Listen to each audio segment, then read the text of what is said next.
Well, welcome everyone to the live question and answer session of day 2 of the Human Animal Connection Summit. I'm Dr. Sue Wagner, and it's just been my joy to host this summit and to get all your questions and see your comments. And I'm sorry I haven't been on Facebook yet today, but I will get there. And I understand somebody very sweet took a picture of the painting behind me. And yes, I am the crazy cat lady. I love cats. And this was a painting. I have another one in another room by a young artist at the time. His name is Dylan Scott Pierce. And he was at our local arts festival. And I went nuts over these couple of paintings. He's just so gifted. So if you want to look him up, his name is Dylan Scott Pierce. And thanks for posting that. And I hope you got a lot out of today. If you haven't had a chance to see them all, I know that you'll enjoy them. And while we'll definitely do some questions, I also thought it would be interesting to see what you thought, if there's something that you learned about grief that you didn't know, how you liked Dr. Sivila's breathing exercises. Did you have a favorite one? I know I did. And if anything, energetically, especially for those energy practitioners, was there something you learned from Carol Comator that you didn't know? And those new to energy medicine, does it feel more comfortable to you?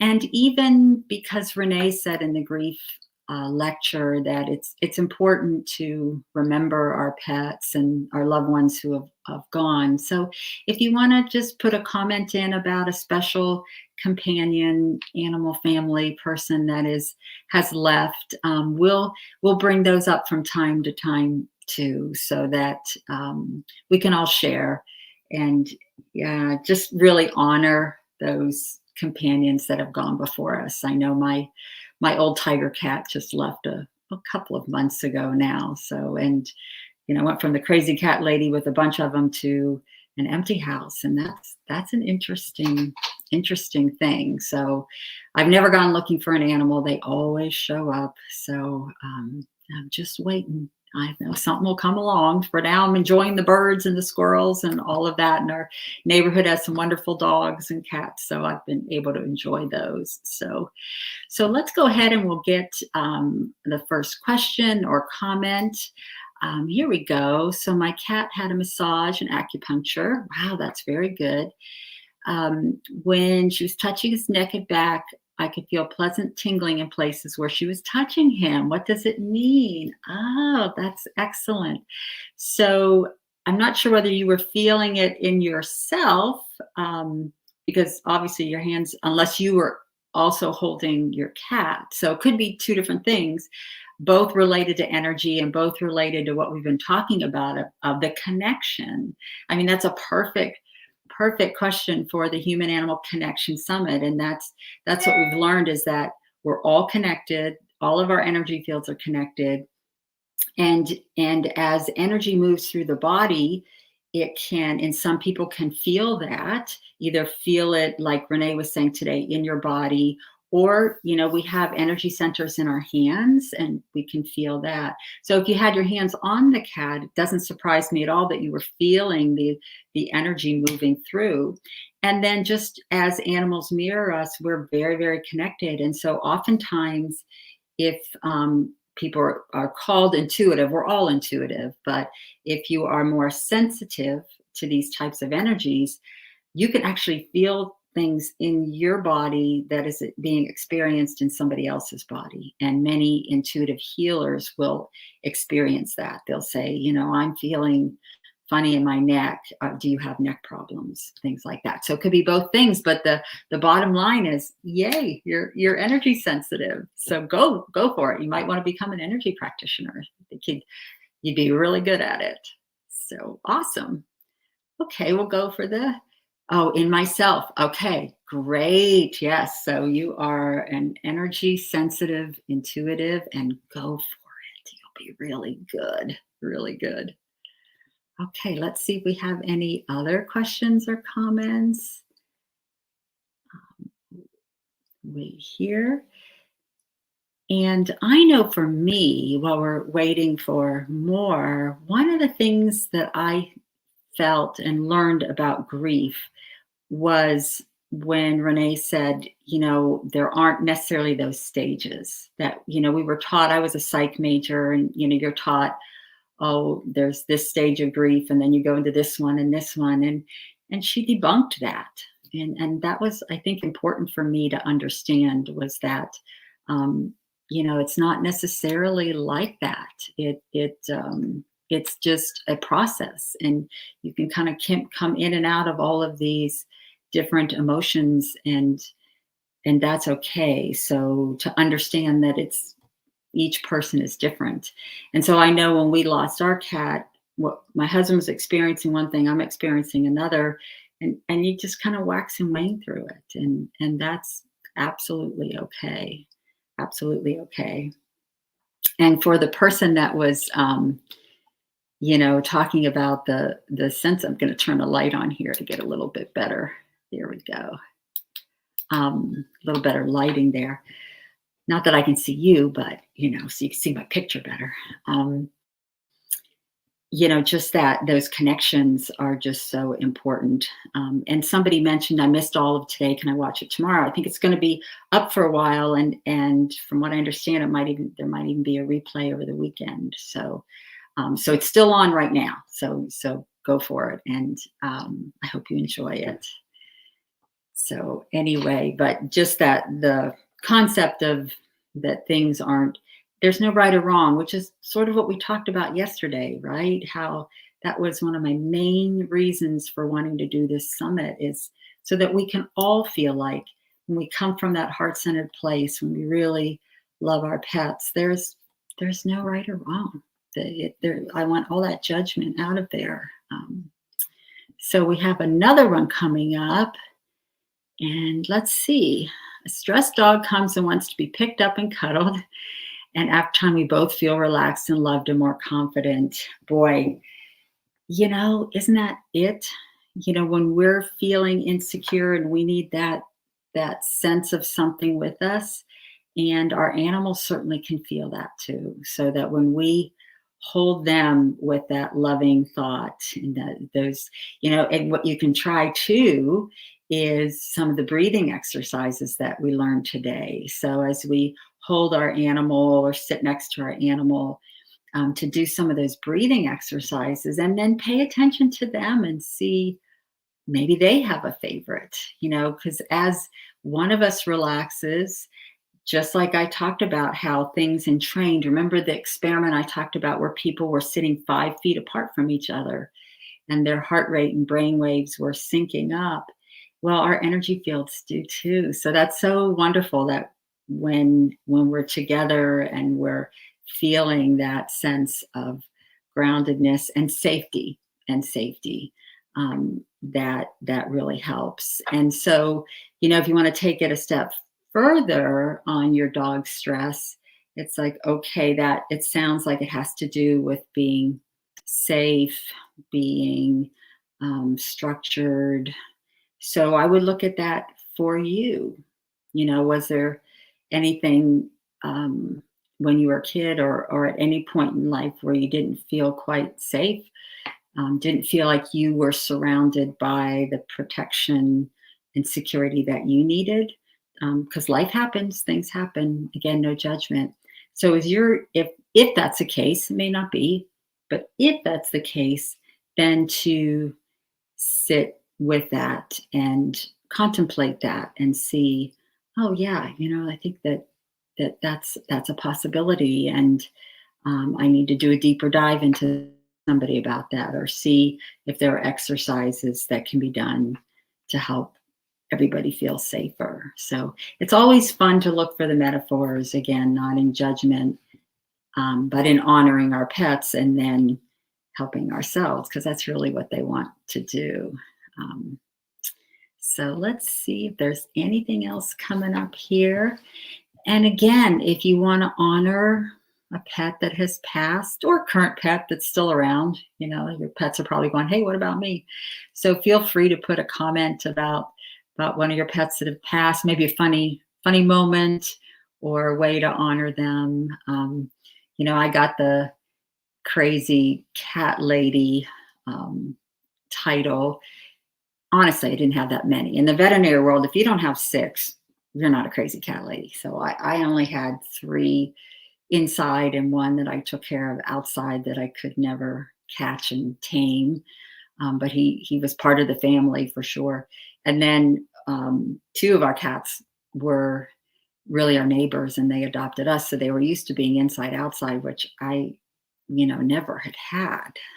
So the one started kind of wandering out of the yard, and he earned himself a harness. So as I said yesterday, you think they're not going to get used to it, but they do. And they get used to collars. People think, oh, a cat can't wear a collar, but they've actually done a research study and published in a veterinary journal showing that cats do very well with collars, or a harness. But it took him a while. So, I would walk him around. He's the one that just passed. And it was so funny to see people coming, walking in the neighborhood, and they would just look like, okay, animal on a leash. And then you see them look again, like, wait a minute, that's not a dog, that's a cat.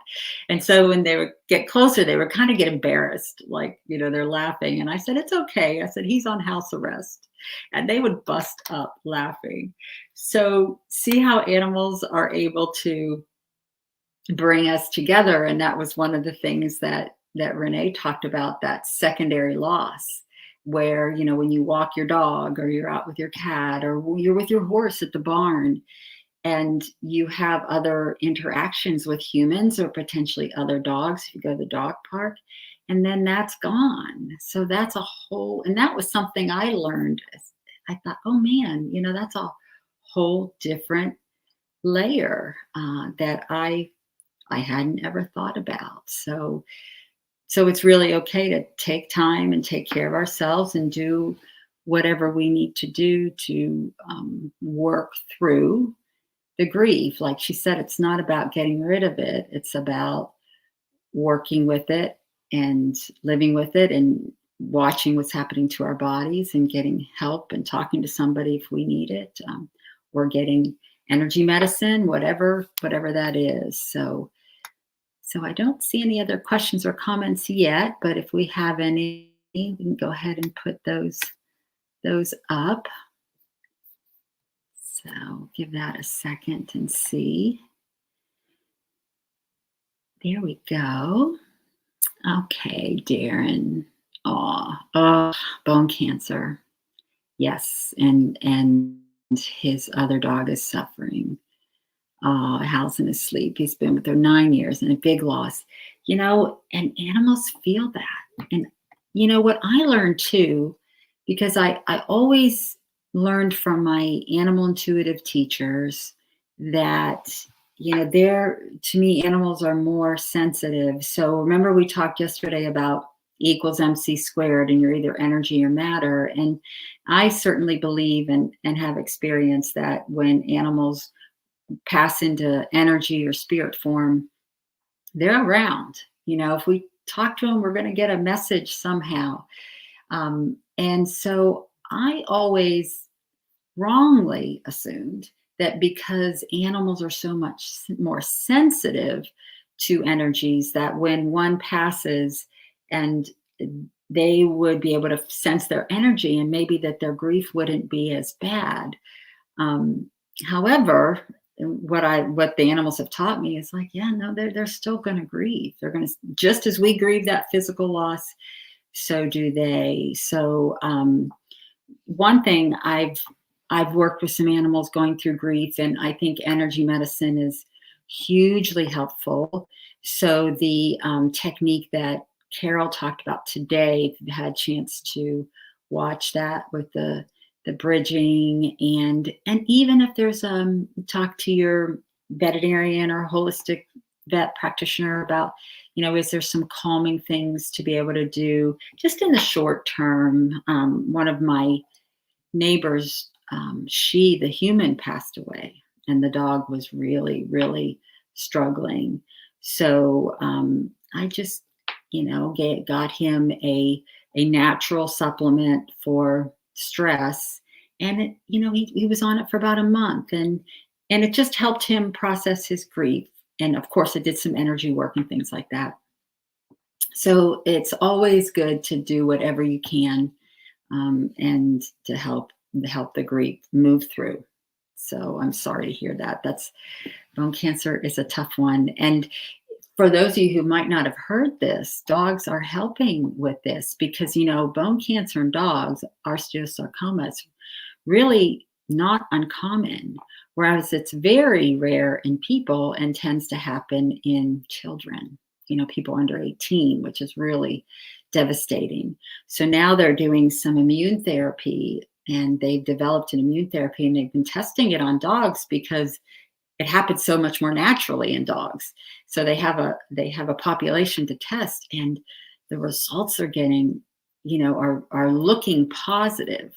And then that way they'll be able to translate that over to children. So once again, those dogs are to help humans in many different ways. So I'm so sorry that you lost your Roddy, and for your other Roddy. And so I hope you can all work through it together. How about another one? Let's see what we have here. A male cat. Oh, his mother died when he was born. Ooh.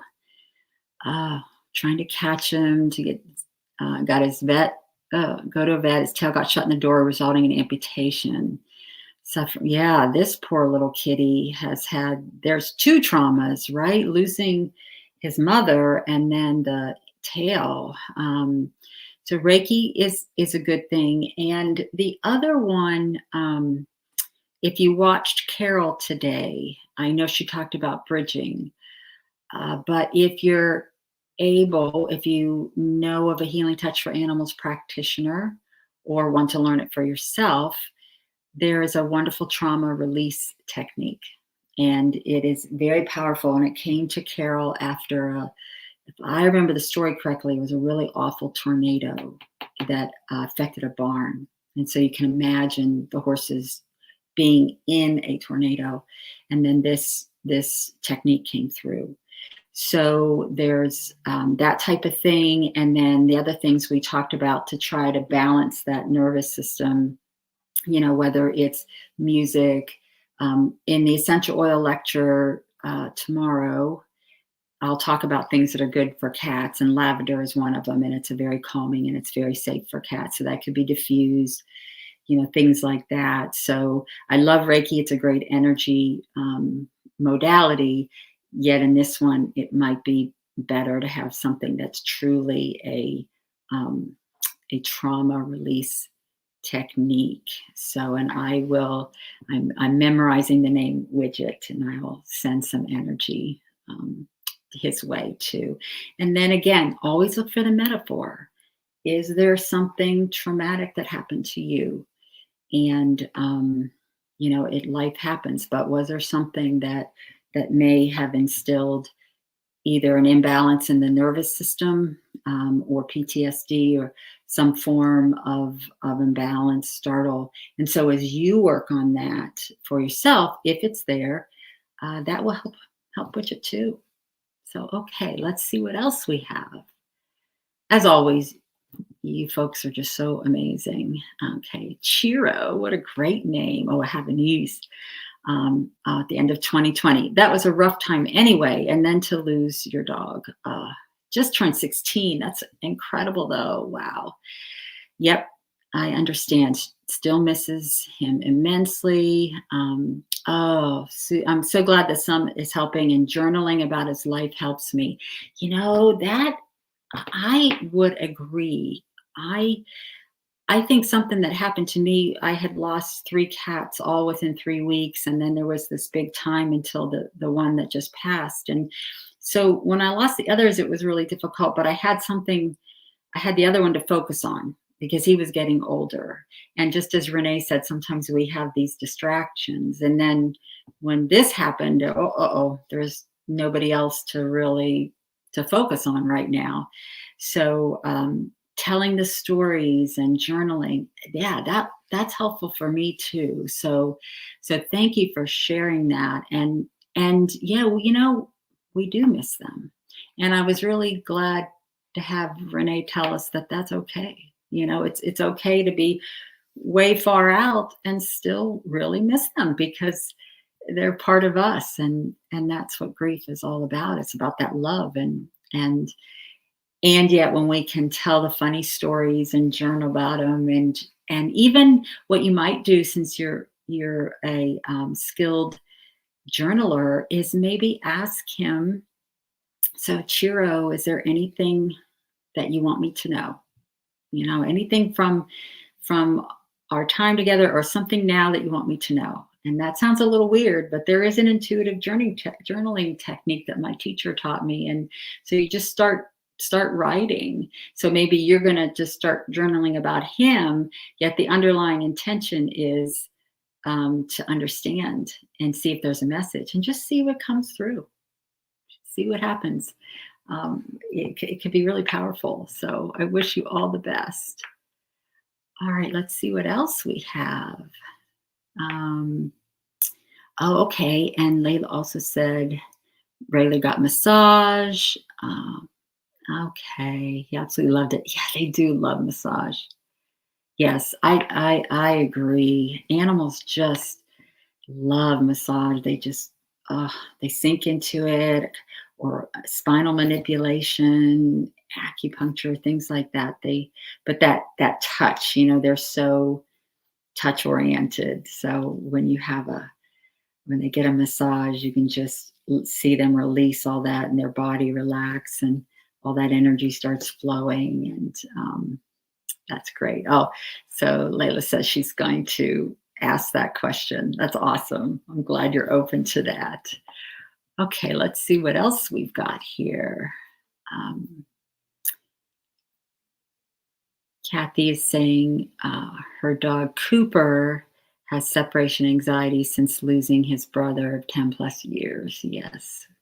What do we want to do to help with that? So, yes, I think the same things are being cognizant of, that they grieve, and things that will help calm the nervous system, calm the anxiety, whether it's music, oils, massage, and energy work. If there's any trauma associated with that, then that will help release some of that, because as Renee taught us today, it can live in the body. And here's where, if you have access to a good animal communicator, or read about animal communication, and just see if there would be a way for Cooper to connect better, because animals are really good at that connection with the animal that has passed on, and a good animal intuitive communicator, energy practitioner, be able to help you with that. And so if any of you are in the Facebook and you're communicators, and want to comment, or there's always good folks out there. I think I mentioned Jen Ortman yesterday. Joan Ranquette is another good one. There's many other fantastic ones out there that are the real deal. So my sense is if he could maybe connect with his brother that has passed, along with the other energy things, then that would help. I hope, Kelly. So let's see what the next one is. Okay. Looks like there was one that was adopted from a hoarder. Wow. So he came into their lives at age 2. He's been there for 3 years. Still suspicious and reactive towards people and dogs. We're learning to manage a situation that come up during dog walks. Any suggestions or ways that we can tune in to our dog and help him more? From Facebook. Yeah, that's a tough one, because, it's not just about the hoarding situation where the energy is so off. Animals are very sensitive to the environment, like we've been talking about. And so are we. So when we're in a situation that is cluttered like that, or gets to the point of actual hoarding, that really is not instinctively in alignment with who we are. So we feel that. So the animals are going to feel that probably even more. And then we don't know what the human, what they were going through to create the hoarding. So you have that dynamic. So it's understandable that he's had a tough time. And thank you for being so patient with him and adopting him and giving him this chance. And so I think the Reactive Pet Summit, the Ian Dunbar summits on behavior are always good resources through pet summits. And doing those things again to help the nervous system. And this would be one I think would be really good for playing the calming music at least a half an hour a day, maybe even twice a day. Let's just get that nervous system calmed down, and some essential oils, some energy work. But even if you start with calming music twice a day to just get that reaction down. And then before going on a walk, play some calming music, get that nervous system down, have some really amazing treats. And so maybe go out and just as he sees another dog, give that really, really fantastic treat, and then protect him from it. You don't want, as a behaviorist taught me, I'm not a behaviorist, but as I've tried to learn from them of, don't want to push it too far and expect them to get it right away. It's just very, it would make sense. It's like, hey, okay, I'm going to get used to seeing that person, a dog way over there, and get a treat and keep working with that nervous system. And again, thank goodness we have the pet behavior summits that you can go to learn just a whole lot more too. So, okay, well, I hope that helps. And let's see, my dog is so scared after going blind in our car accident. Oh, I am so sorry that we've got such trauma. So not only did he end up going blind, but or she misses her sister. So we've got the two traumas, the loss of sight, and then the sister that was probably helping navigate is now gone. So I'm so sorry to hear that.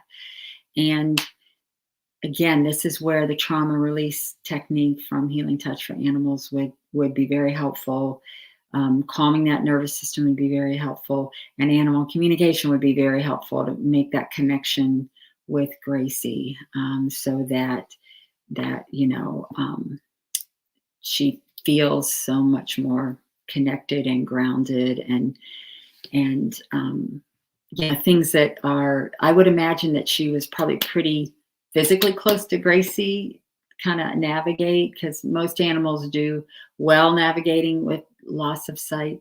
However, in those traumatic situations, it may have been harder. So I think things that I'm sure your veterinarian has helped you too, or trainer, like what can you do to make them feel physically more secure as they're navigating things. So I'm so sorry to hear all that. And everybody's going to send this little one some really good love. Okay, let's see what the next one is. Oh, so this is new. I lost Oscar just last Wednesday. Oh, I'm so glad Renee's lecture was helpful. Just short of 11. Oh, yeah. Thank you. It's great to hear shout outs to the veterinarian and the team that help. And that's great. And my sister-in-law lost a dog to anal sac cancer too, many, many years ago. And so I'm glad that you got the 7 months, and it still is so difficult and so fresh. And I'm glad you had a team around you to help too. So yes, you're just in that very acute stage of grieving, which is totally understandable. So I think the wonderful thing about this Connection Summit is that as we all connect and are sending really good thoughts, good energies to everybody, we're all gonna feel it. So we're all gonna send, all of us, that good energy to help us through those grief times. And thank you, Mark, for that. Is it immoral to steal a dog from the park if he was really cute and I wanted him? Shh, don't tell anybody. Yeah, I know. Sometimes these animals come into your life, and you're just like, oh boy, I wish I could take that one home. So I think the answer is yes, it's not acceptable, and I think we can all go, yes, we've met those amazing dogs that and kitties and horses that we just go, oh wow, they are so incredible. That's fantastic. Yeah, that's great. Um, okay, let's see. Can you tell if my dog has been visiting me? So, do you mean in energy form because your dog has passed? And I would say, in this scenario, I probably can't tell that, but if I sat closer with it and knew more and connected intuitively, I could probably tell. And what I've learned again from all of my wonderful teachers is that they usually do come in energy form at some point, and oftentimes though the place where we're at is difficult, and so we're not sensitive enough to feel it, or we're in the process of grieving and we're just not open enough. So I would say that all of our animals are right there around us. They're watching over us, they're visiting us, I'm convinced. And so what, just like we had mentioned with the journaling, so as you will pick up some of these exercises, especially the breathing exercises, what Carol teaches us, about the bridging technique for ourselves. So as you do these things for yourself, and the sound tomorrow, just really calm, get to that kind of peaceful place, and maybe the tears are going to come. Just let it be, and just set an intention that, ask your dog, okay, can I have a sign? Can I have a sign? And I do have a funny story about that. A friend had lost his kitty, and he's just a sweetheart and not open to these energy things. Okay, so when they're gone, they're gone. And we were trying to convince them that no, your kitty's around. We can feel it. I know he's watching over you. And we said, just ask him for a sign. Well, okay. So then we're all together and we look up in the sky, and this cloud looks like this big cat that looks just like his cat was. And we're all going, look at the cloud. And he's like, nah, it's just a cloud. So sometimes the signs are right there. They're practically hitting us over the head. Yet because we don't want to see it, or we don't want to believe it, we can't see it. So you don't want to make it up, but this was clear. There were several of us just going, oh, look at the cloud. So I hope we'll be able to receive a sign to know for sure. Okay. Let's see what else we have. Okay. Oh, a senior kitty with arthritis. Yep. So good supplement. Something else. Natural things instead for the discomfort with the arthritis. Yeah. So, as far as the meloxicam, which is a real strong anti-inflammatory and good for pain, check with your veterinarian about, can it be used as needed versus daily, which I think probably is the case. However, that's best to get from your veterinarian. And there are so many wonderful things. Like yesterday, we mentioned arnica. So there are pet homeopathic remedies that can be given. And one of them that has arnica I love is called Tea Relief. And it is safe with all. So if you need to continue the meloxicam or whatever other medicine your vet may say, it's safe to give. The hemp supplements we kind of talked about yesterday. There's one in particular, because hemp is broader than just CBD. There's CBG, cannabigerol, CBN, CBC. There's a lot of different ones. The CBG, cannabigerol, I have found to be one of the best pain relievers around. So finding a product that is safe for pets that has CBG in it, they're definitely out there and in amongst Like it may have CBD, CBG, CBC. You'll see a blend. They'll talk about that and designed for animals. And other things like whether it's laser therapy or light therapy, any types of acupuncture, massage, all of those things are going to help, and they're not going to interact with anything. And then I mentioned the little LifeWave patches yesterday as well, because they're like little lightweight light therapy, like little laser therapies that can be worn. So, and even some essential oils. I believe in the lecture, I do talk about some that are good for discomfort, and you can put those right over the, like if it's hip joints or elbows, you can put those oils right over there. So yes, there's definitely some things that you can do as far as, we'll just go over them again: essential oils, hemp, arnica based homeopathy, light therapy. All of those things can be used, and then you can discuss with your vet once you've kind of added what you can afford to add in, and then see how your vet feels about the meloxicam.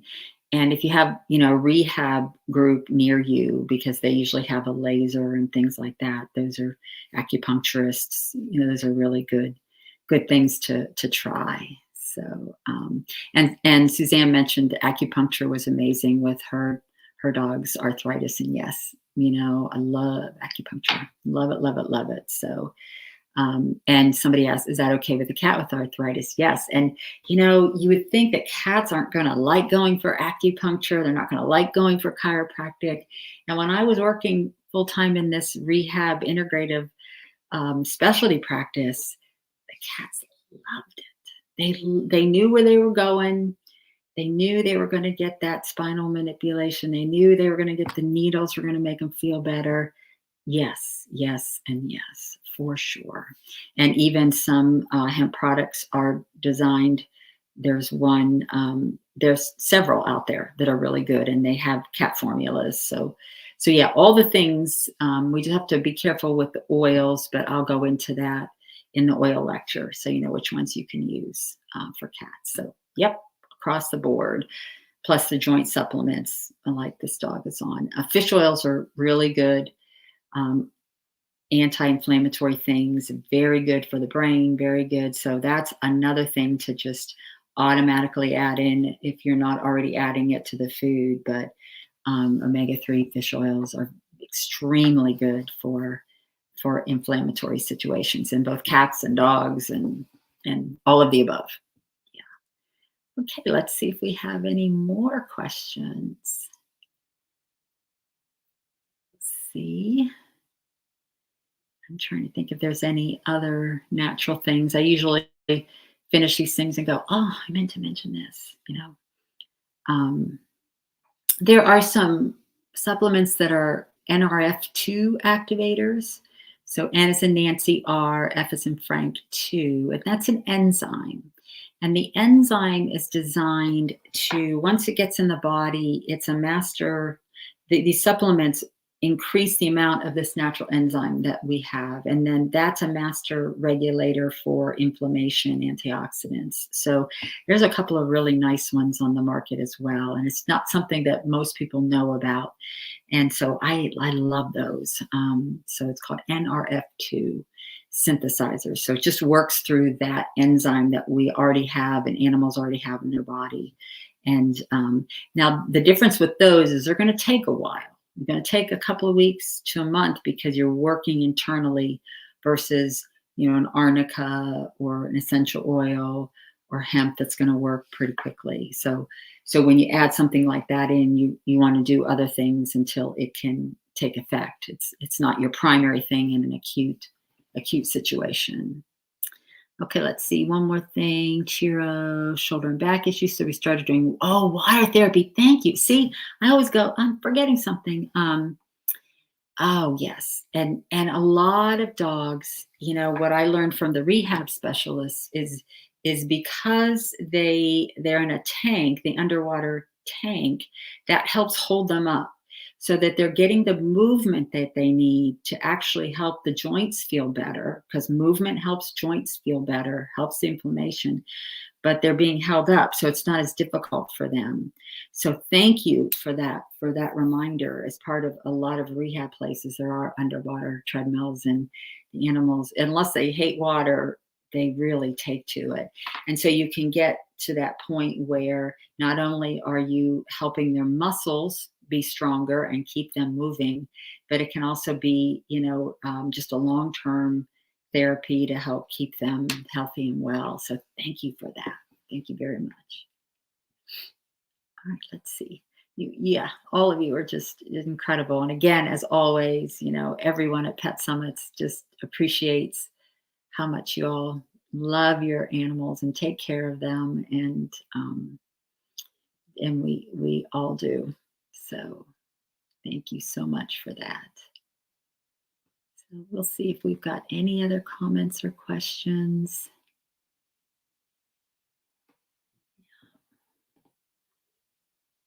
And as far as energy work, you can look in your area to see if there's anybody that does a healing touch for animals, or Dr. Edward does a wonderful energy body technique, and so he has stuff online. Carol Commentor has stuff online. And then Dr. Feynman has his holistic actions group. So a lot of good resources, even though the intention was for us, I knew that because of who these speakers were, we're also going to get some great ideas for our animal companions. And the thing about energy work is when you do it, so whether we're working on our own pet or an animal or a person, that energy's sort of coming through us. So it's definite win-win. Not only is the animal getting the energy and feeling better, we are. So I think we've got one coming up about the beginning of kidney disease in a 10-year-old kitty. He's eating KD, but is not crazy about it. Can you recommend a tasty treat? Well, and I know there's a lot of nutrition summits and holistic summits that are archived that talk a lot about nutrition. And so, having that discussion, because the danger is if they don't like, especially in early kidney disease, it's that fine line between, we don't want to push the protein to hurt the kidneys, but we don't want to hold it back too much either. They need good quality nutrition. So if your cat isn't crazy about it, he's not going to eat. So now I'm doubly worried that he's not going to get the nutrition. So you may want to talk to your veterinarian about other kidney type diets. There are other ones on the market now that and tend to be more with different ingredients. So I always tell people, read the bag. If you choose to feed a kibble, it's always nice if we can home cook and learn all the recipes and things like that. Cats are a little trickier because we're going to make sure we have all the vitamins and taurine and all that. But if we do, for whatever reason, choose a kibble, read the bag and see what the ingredients are. So, and you'll know enough about ingredients to know, okay, cats need their meat, dogs need their meat, and some dogs can do okay in a vegetarian diet. Yet, do they need corn? Do they need wheat? Those kind of things aren't necessarily high nutritionally dense things. So definitely, tasty treat wise, I would just kind of go more towards, let's regroup, talk to your veterinarian, and maybe do a little reading on some holistic recipes and things like that, and look into the archives of the Pet Summit, and maybe go to the Facebook page. People may have some recommendations too, because the last thing I have actually seen this happen, where a cat was put on a kidney diet. They felt worse because they weren't eating it well. It wasn't giving them the full nutrition. And then everybody blames it on the kidneys. And it's really, they just weren't getting the nutrition. So I rather than focus on a treat, I would focus on a different food. So I hope that helps. Okay, let's see. Yes, and somebody had mentioned about meloxicam, and it is, something that occasionally will it's rare, but in some animals they don't handle it well, and it's not great for the kidneys. It might not be great for the gut. So as always, that's why I love being an integrative practitioner and adding as much in. And then I've learned too that, sometimes I do it all and they still may need a medicine. And then it's really having those conversations with our veterinarians of which one is best, and should I monitor blood work and things like that. But thank goodness we have so many things to add in first to try to use it as infrequently as possible, um, and also to watch monitoring. So thank you for that. I'm very new to energy work. I love it so far. Great. Are there any books that are good for general introduction to this topic? Oh, yeah. Yeah. Let's see. So there are lots of good books out there on energy medicine, and if you like the science piece of it, vibrational medicine. The title keeps changing. The original one I think was Vibrational Medicine by Richard Gerber. G is in good. Gerber is really sciencey. It's fun. James Oshman, he has one that's real sciencey. And then you have some that are very much more, no pun intended, hands-on, learning things. Um, Donna Eden has been around forever, and her work is really fun. And she's more for people, but it's there's others out there for animals too. So just the fun part about energy is it allows you to be intuitive. So as you're kind of searching online for, okay, books about energy medicine, and then see what comes up, and then if you look at one and go, well, that seems interesting, yeah, that's the one to read, because your intuition's telling you, yeah, I'm gonna like that one. So yeah, I'm so glad you're enjoying it. And I know when I started, I just couldn't look back. I just can't even imagine existing without it, practicing without it. It's just, yeah. So thank you very much for being open for that. So let's see what else we have. Okay, let's see. Okay, so a 6-year-old cat's kidney, high end of normal for past few years. Okay, stable. Couldn't go up and down. Raw fed, kidney supplements, the CC pad. Yes, that's one of those pulsed electromagnetic field devices. Anything else I can be doing, keep them stable, ring values lower. So there are some supplements that are very good for kidneys, and there's and others in Facebook might have things that they have used. So if you search for pet, kidney health, and then see what comes up. I think Pet Well-Being is one. I think that's the name of the company that has a really nice kidney diet. I've never used a ton of standard process. I've used like the thyroid, and I did use the kidney supplement when my cat's kidneys started not doing so well. But interestingly, the cat ones tend to be a chewable tablet that sometimes they like, sometimes they don't. But the dog kidney supplement is like a powder. And I remember thinking, my cat will never eat that. He loved it. I just sprinkled a little bit in his food, and he loved it. So yes, there are things out there. And if other people want to comment in the comments here or on Facebook of things that they've used naturally, there are some Chinese herbs that are very, very good for kidneys. And so if you are able to search in your area, if there is a veterinarian trained in traditional Chinese medicine, I bet they have learned there's a certain herbal formula that I'm thinking of that is extremely good for kidneys, because what it does is it helps keep the blood flowing to the kidneys, and does really well. So yes, that there are things out there. So look for a traditional Chinese medicine practitioner that's also learned herbs besides acupuncture, and you'll probably find something really good there. And then the standard process one, if your veterinarian carries it, or some other holistic practitioner in your area, and then I think it's Pet Well-Being, and there may be some others that people can share. So Um, and somebody asked how to prevent kidney issues, and that's a really good one. Good quality nutrition with lots of water, and a lot of it too is that, yeah, cats are living longer, so the kidneys are getting older, but absolutely that good nutrition, good hydration, and then if as they are getting older, some things. And Sarah says standard process is made where I live, and yeah, her cat loved the supplements. So that's excellent. Thank you so much for sharing that.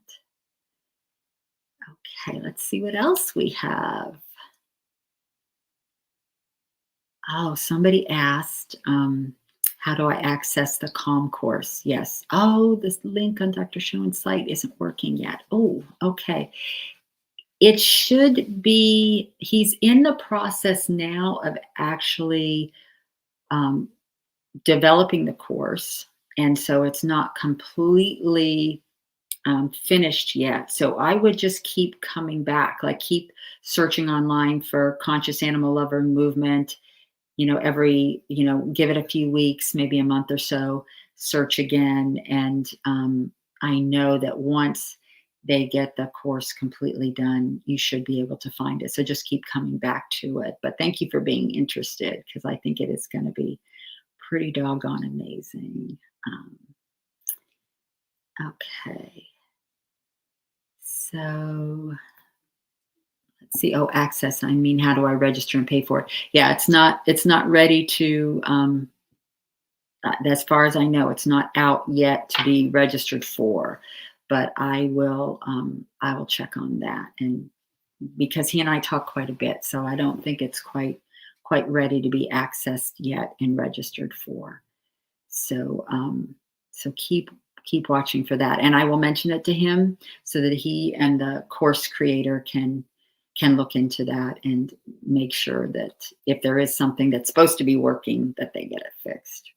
Thank you for being interested. Okay. Oh, another one said Dr. Harvey's kidney herb supplement powder. Thank you. Great, great, great. That is good to know.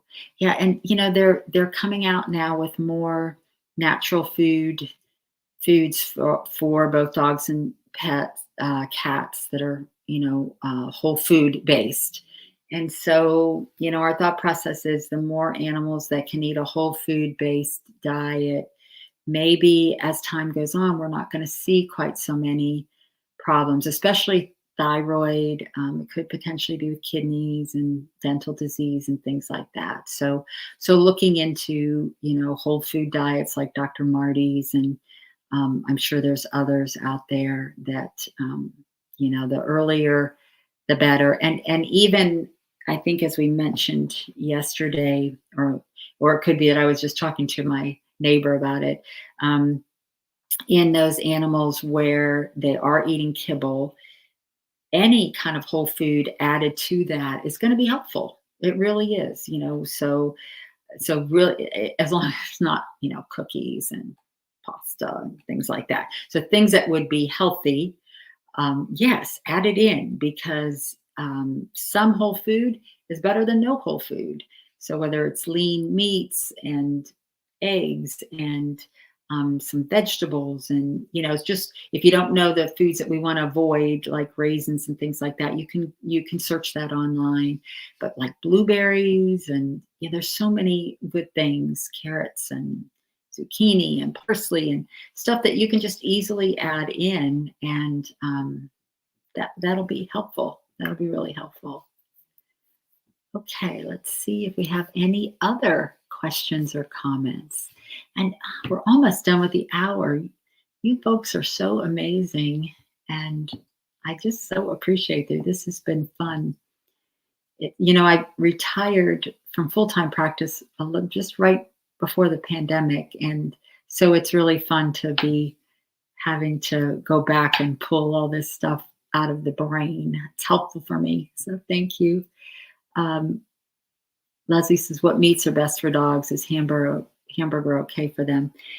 I know a lot of people that do their whole food cooking with hamburger. Um, I have one friend that she makes a lot of diets for her friends' dogs and does use hamburger. And so I think if it's lean, you're getting rid of a lot of the fat. The key is you don't want too much fat that's going to aggravate their pancreas or not be digestible. I tend to, from a holistic standpoint of what I've learned from the holistic nutritionists, is from early times to rotate the protein sources from when they're very young so that hopefully they don't develop an allergy to any one protein source. Now, it's funny to hear from both standpoints. My dear friend who's a dermatologist who has to deal with skin allergies and food allergies would probably go, oh no, because they're not going to ever have anything that they haven't seen that I can give them. But the idea is if you start young enough, then maybe you don't end up with a dermatologist. So I tend to like the leaner types of meats and eggs, so whether it's lean chicken, lean pork, obviously not bacon and ham and things like that, but lean pork, and if the hamburger or the beef is very, get that fat as much out of there, that would be good. And yeah, things like eggs, and if you add in some grain like a quinoa is going to be higher in protein than rice, but some dogs really need a little bit of oats. And so I know it's a long answer to, is hamburger okay? It's not always my first choice just because I know that there's a lot of fat there. So just kind of drain that. So okay, how about the next one? Let's see. We've got time for a few more here. Okay. Oh, here we go. Near and dear to my heart, feline hyperesthesia. And this is such a tough one. And, I have done a lot of lecturing for those of you who don't know, I am a veterinary neurologist and then got interested in holistic medicine. And, being a neurologist and then interested in how to treat some of these unusual diseases. And we don't, as everybody gets together and talks about what is this feline hyperesthesia syndrome, where, if for those of you who don't know, they're just poor things are just really uncomfortable in the back and they're attacking it, and they just feel horrible. It's painful. It has weird sensations. And so we've tried to figure out, okay, is this a weird seizure? Is it a weird tingly nerve thing? And so a lot of neurologists will go with some calming things that tend to help with seizures, but more to calm the nervous system. So this is where I really like to use a lot of complementary things, because I want to calm that nervous system, and things that will be helpful for what I call maladaptive pain syndromes. And I think that this is, in people, that term is used a lot, and we don't use it as much in veterinary medicine, but I believe that they exist. And that just means when the pain doesn't have a purpose. So if I bang my hand, there's a reason it's painful. I hit it and it's going to make me pay attention to it and help it to heal. But when the pain just comes for no good reason, that becomes maladaptive. So I love doing things like energy work. I want to keep that energy moving. If acupuncture may or may not work depending on how they handle the needles, but definitely energy work.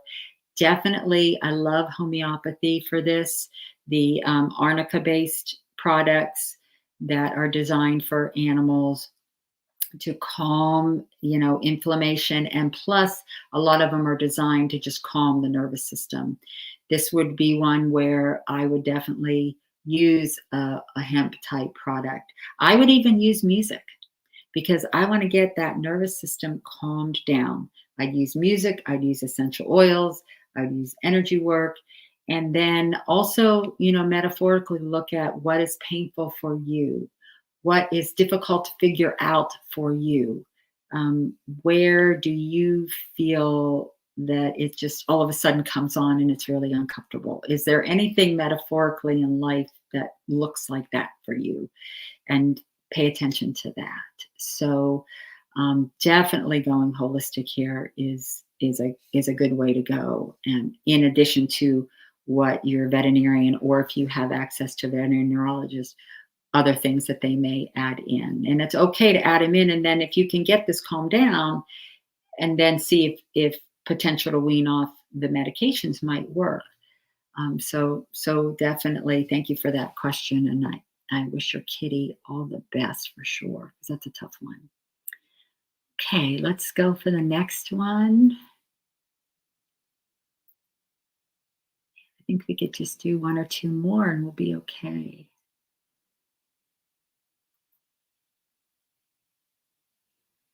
Oh, classical music good for pets. Oh, yeah. Yeah, yeah, yeah. So I was lucky enough to be part of the Through a Dog's Ear project. And there was also Through a Cat's Ear and many, many versions after that. And I actually studied it and saw that, yes, it is very good to calm slow tempos, low tones, calm the nervous system. And then we talked a little bit about cats yesterday. They tend to need some environmental enrichment, a lot of these stress things. So like this cat with the feline hyperesthesia could use some calming music, but also some enriching music, some more uplifting things. So yes, absolutely. It's good for animals. It's good for people. There's a lot of wonderful research coming out showing how it helps the brain actually rewire. Music therapy rewires the brain.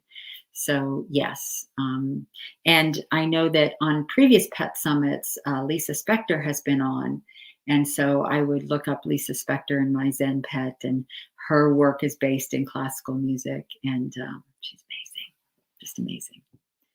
So, oh, thank you, Suzanne. Thanks for the Q&A. And I think I see one last one, unless the producer sees any others about Galliprant. And yeah, again, there are a lot of newer medicines for pain. Definitely work with your vet. I always like to, this one, Galliprant, is supposed to be safer for the intestinal system. I have seen it work well. I've seen meloxicam work well. I've seen the negative things that go along with them as well. So usually the non-steroidals are the last thing I grab, not the first thing. And when I lecture to veterinarians, I try to get them to go, okay, let's try all these things first and then grab the non-steroidal if it's absolutely necessary. So I hope you're learning some things to put in the homeopathy, the omega-3s, joint supplements, acupuncture, hemp, things like that. And then, yes, if we need something like, especially in the person who mentioned their Roddy and the osteosarcoma, those are the cases where they're getting everything, because our goal is that pain relief. So, okay. So thank you everybody so much for these wonderful questions, wonderful comments, and the fact that we can all support each other in losing our pets and sending each of us. I'm sending it out to all of you and hopes that your grief eases a bit and that you can sense your animals around you. So thank you again. I hope you all enjoy day 2, and I'm really looking forward to day 3 and what you think about it. So I will be here tomorrow, 6 o'clock again. We can go over questions, but I will also want to hear comments on what you think. And as always, thank you for being just the most wonderful pet parents. And have a good evening, everybody, or afternoon, depending on where you're at. We'll see you. Bye-bye now.